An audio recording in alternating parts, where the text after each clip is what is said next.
Soyez les bienvenus si vous nous rejoignez sur l'antenne de Grande TV. Nous sommes le vendredi 19 décembre. Voici ce qu'il faut retenir de l'actualité du jour.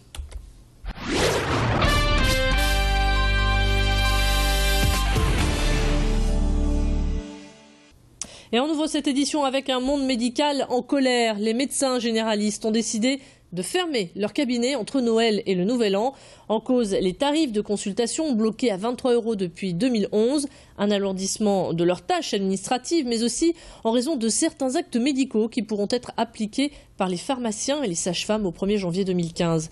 Il est préférable d'anticiper vos rendez-vous ou d'appeler le 15 en cas d'urgence. La grogne risque bel et bien de prendre plus d'ampleur. Les généralistes pourraient être rejoints dès ce lundi par les urgentistes. Ces derniers dénoncent des inégalités, notamment en ce qui concerne l'indemnité de garde de nuit. Ils réclament aussi que la pénibilité de leur métier soit reconnue. Malgré ces menaces de grève, les blouses blanches seront tenues d'assurer leur service. J-5 avant l'arrivée du Père Noël et de tous ses cadeaux. Dans les centres de distribution de colis, c'est le rush. Les colis défilent à toute vitesse pour arriver au plus vite chez leurs destinataires. Le nombre de paquets distribués quotidiennement a plus que doublé. Résultat, il a fallu renforcer les effectifs. Après les fêtes de fin d'année, la cadence sera maintenue en raison des soldes.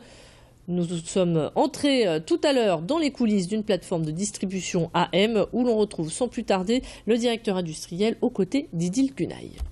C'est très organisé, c'est une organisation qu'on travaille au quotidien, mais pour cette période de forte activité, depuis la fin du mois d'août, on est en train de préparer cette période de pointe. En fait, chaque flux est traité de manière spécifique pour pouvoir rejoindre de manière la plus rapide possible sa destination et bien sûr satisfaire nos clients au final. Nous distribuons ces colis en France au travers de notre réseau d'agences. Les colis que vous voyez là derrière vous et qui sont en train d'être triés seront tous demain matin dans les 4500 points relais de France, également en Espagne, également dans le Benelux. En sport, une bonne nouvelle pour les fans de basket. L'ailière Géraldine Robert a prolongé son contrat au sein de la SBVA Lille Métropole, et ce jusqu'à la fin de la saison.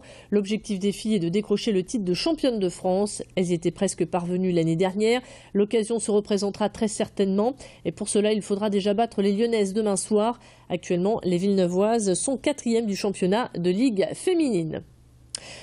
On est vendredi et ce soir vous serez nombreux à être de sortie, que ce soit au restaurant, en boîte de nuit ou entre amis. On aime se mettre sur son 31. Cela passe par le choix des habits mais aussi par la coiffure. Et justement, nous vous présentons un nouveau concept, celui du salon de coiffure ouvert la nuit.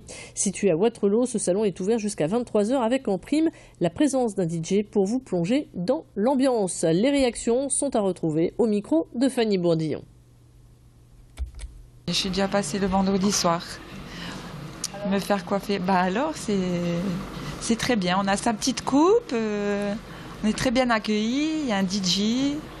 C'est bien pour les jeunes pour venir avant de sortir, c'est très bien. C'est un bon salon. J'ai une bonne coiffeuse, une très bonne coiffeuse. Et on est super bien accueillis. Et toujours mes cheveux sont très bien faits, jamais de soucis, jamais. C'est convivial, c'est familial et on coiffe très bien. Alors, au niveau des ouvertures, on a créé un tout nouveau concept qui est les nocturnes le vendredi soir.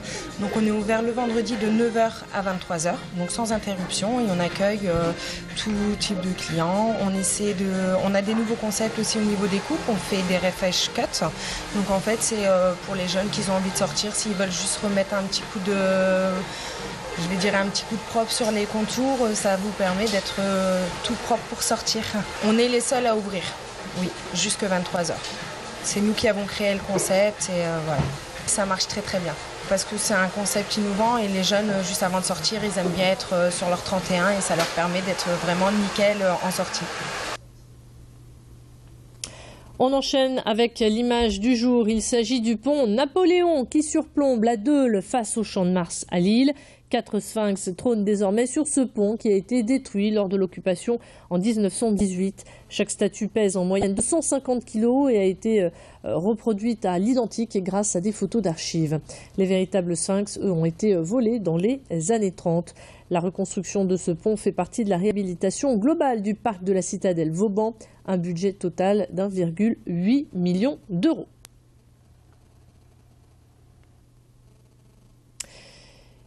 Et puis ce vendredi marque le début des vacances de Noël. Soyez prudents, très prudents sur les routes. Bison futé, voie orange dans le sens des départs. Les forces de l'ordre vont d'ailleurs renforcer leur contrôle sur les routes. Soyez d'autant plus prudents que les routes sont glissantes compte tenu de la pluie du moment. Et pour ceux qui prennent le train, sachez que des animations vous attendent en gare de l'île Europe et l'île Flandre avec des ballons distribués aux enfants, des chocolats aux plus grands et puis tout un tas de concerts. Pour les fêtes de fin d'année, la SNCF renforce également ses services avec 88 trains supplémentaires sur l'ensemble de ses lignes. C'est ainsi que s'achève cette édition. Merci de l'avoir suivi. Excellente soirée à tous. On se retrouve dans un instant. À tout de suite.